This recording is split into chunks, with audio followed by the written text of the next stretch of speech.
ಈ ಬಣ್ಣದ ಲೋಕದಲ್ಲಿ ನಿನ್ನ ಕೃಪೆ ನೆನೆದಾಗ ಎಲ್ಲವೂ ಬರಿದಾಯಿತು.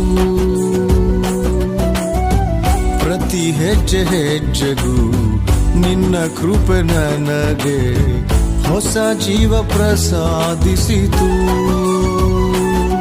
ನಾನೇನಾಗಿರುವೆ ನಿನ್ನ ಕೃಪೆಯೇ, ಮುಂದೆ ಏನಾಗುವೆನೋ ನಿನ್ನ ಕೃಪೆಯೇ.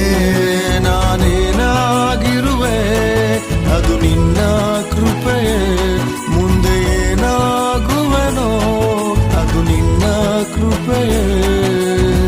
ನಿನ್ನ ಕೃಪೆ ನನಗೆ ಆಧಾರವಾಯಿತು, ಜಾರಿ ಬೀಳದಂತೆ ಜೊತೆ ನಿಂತಿತು.